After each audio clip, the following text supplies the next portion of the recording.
Abordons à présent les arguments nommés. Nous allons voir pourquoi utiliser des arguments nommés, leur syntaxe et des exemples de passage d'arguments nommés.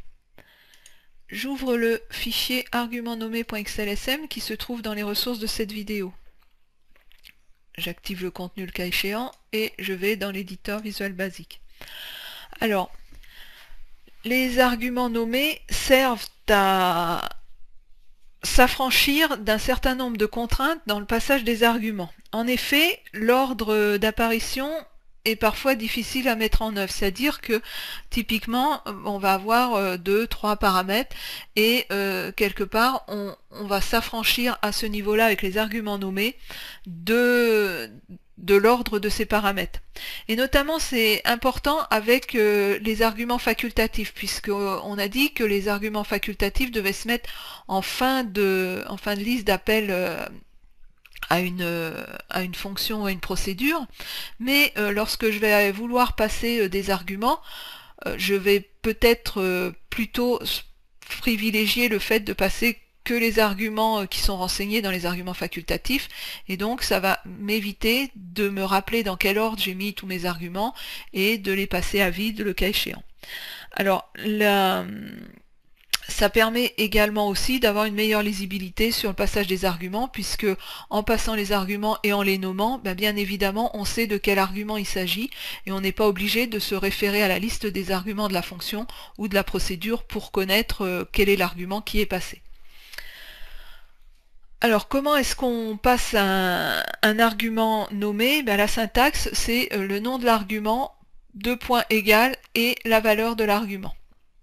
Typiquement ici j'ai une fonction qui s'appelle message où j'ai début de phrase astring et un optional nom astring et un optional fin de phrase astring.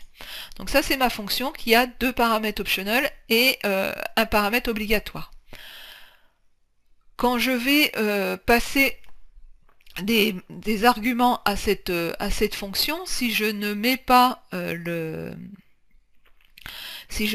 les arguments nommés, je suis obligé de passer ici le début de phrase, le nom et la fin de phrase, même si j'ai pas de nom dans mes paramètres, puisque je veux passer la fin de phrase, donc il attend également le nom.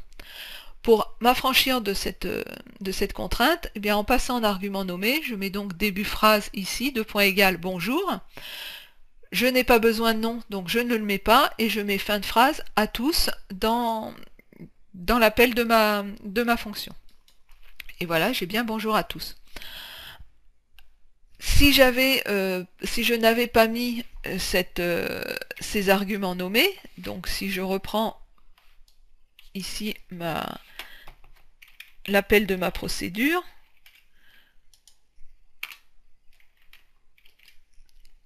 ici j'enlève les arguments nommés, je serai obligé, voilà, si je fais ça et que j'exécute, alors on va mettre ça en commentaire, voilà, si je fais ça et que j'exécute, il me met bien bonjour à tous, d'accord, mais il a pris à tous à la place de nom, puisque j'ai 2 types string.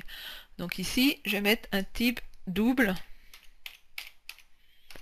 Voilà, je mets un type double et je réexécute ma fonction. Et là, il me dit incompatibilité de type, puisque à tous, il le prend comme le nom ici. Et donc comme un double. Donc là, je remets un string. Voilà, et donc je me suis affranchi par le biais de cette... je vais remettre un double du coup. Comme ça, vous allez visualiser que ici, je supprime ça et je repasse ici. Et donc là, si j'exécute, j'ai bien bonjour 0 à tous, puisque ici dans l'optional, il a mis 0, puisque je lui ai dit que je voulais que c'était un double que j'envoyais. Et qu'ici j'ai bien le nom qui s'affiche malgré tout. Alors pour éviter d'avoir le nom qui s'affiche ici, il faudrait tester si la valeur est renseignée ou pas pour ne pas afficher le 0.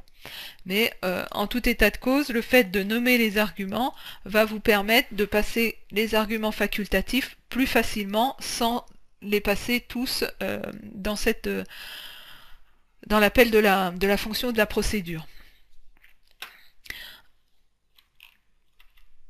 Donc nous allons passer maintenant à la suite de la formation.